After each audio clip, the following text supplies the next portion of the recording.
Nusantara, kepulauan terbesar di dunia dengan anugerah sumber alam yang sangat melimpah. Tempat tumbuhnya beragam budaya manusia, serta berkembangnya peradaban khas negeri tropis. Peradaban agraris yang dibangun di atas tanah-tanah subur, hasil letusan gunung api. Sebuah berkah dari alam untuk Indonesia. Kekayaan agraris Indonesia kini menjadi target incaran dunia. Salah satunya ditemukannya jenis umbi-umbian berukuran raksasa yang sangat bernilai guna di sebuah perkampungan kecil, tepatnya di Desa Cilaja, Majasari, Pandeglang, Banten. Talas beneng merupakan produk unggul lokal Kabupaten Pandeglang yang saat ini menjadi salah satu komoditas ekspor jenis umbi-umbian dengan karakteristik berbeda dari talas daerah lain.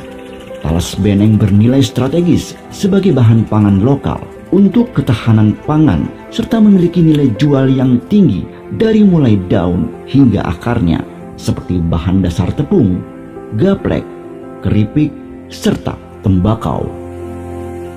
Siapa sangka Desa Cilaja yang juga akrab disebut Kampung Talas Beneng ini kini menjadi magnet surga bagi banyak orang. Namanya kini semakin mendunia hingga ke mancanegara. Kesuksesan ini tentu tak luput dari peran serta dan dukungan pemerintah pusat, pemerintah daerah, dan para stakeholder dalam memajukan perekonomian budidaya talas beneng. Nah, alhamdulillah nih perhatian pemerintah, ya baik pemerintah pusat, pemerintah provinsi maupun kabupaten untuk kebesaran kita. Sehebat apapun yang paling mudah, yang paling cepat, ya pengusaha di sektor pertanian.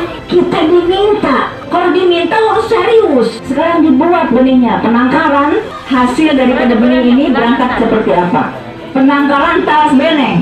Masya Allah, kalau ingat Pandeglang, talas beneng, besar dan kuning. Insya Allah, pemerintah Kabupaten Pandeglang akan terus mengawal hasil petani. Siapa tangan-tangan hebat ini dia? Mereka akan tanam di halaman rumah masing-masing. Cintanya kepada Pandeglang dengan menanam talas beneng. Hidup Pandeglang! Hidup!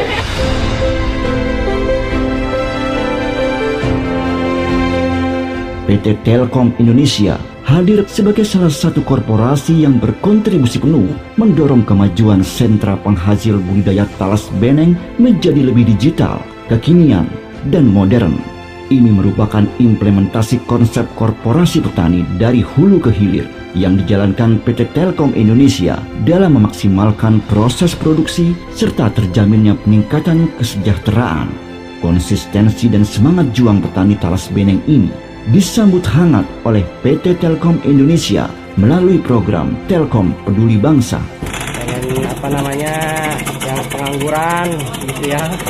Pengen ada nggak nganggur. Punya penghasilan ya? Punya penghasilan. Tambah ya mesin opennya gitu.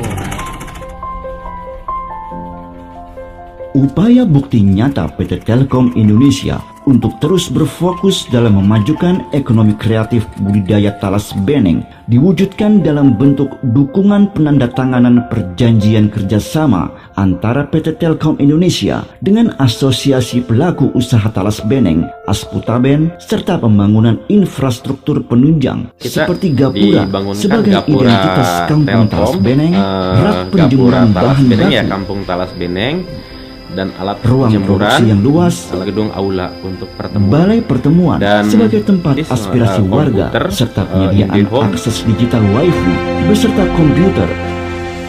Diharapkan dengan adanya sinergitas ini, ketahanan pangan nasional semakin kuat.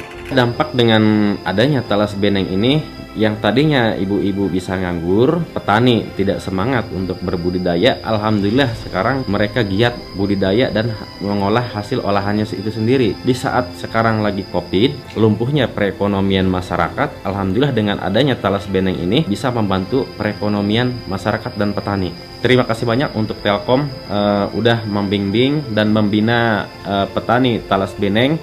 Semoga ke depan sukses yang terbaik untuk Indonesia. Selain penguatan strategis di sektor budidaya talas beneng, PT Telkom Indonesia juga berempati memberikan bantuan kepada dunia pendidikan. Rasa kepedulian sosial PT Telkom Indonesia tergerak melihat kondisi memprihatinkan sebuah madrasah yang terletak tak jauh dari sentra Talas Beneng Cilaja, yang kini sudah tak layak pakai. Sekolah yang dulu berkapasitas 90 orang siswa, saat ini hanya sanggup menampung separuhnya. Mirisnya kondisi gedung yang hampir rubuh, atap yang bolong, ruang MCK yang rusak, serta suasana kelas yang kurang sehat membuat PT Telkom Indonesia ikut bertanggung jawab dalam memajukan dunia pendidikan Indonesia. Saya berharap mungkin dari bantuan dari Telkom ini yang mudah-mudahan nanti bisa terrealisasi di madrasah kami, dan mudah-mudahan dengan bantuan yang digulirkan dari PT Telkom ini ke depannya pertama bisa jadi bertambah barokah buat madrasah kami, bisa berkembang, bisa maju seperti apa yang diharapkan oleh masyarakat, Dewan Guru, dan semuanya. Diharapkan melalui program CSR Telkom Pendidikan, komitmen PT Telkom Indonesia untuk membangun pendidikan Indonesia semakin meningkat. Telkom peduli bangsa, Telkom selalu jaya.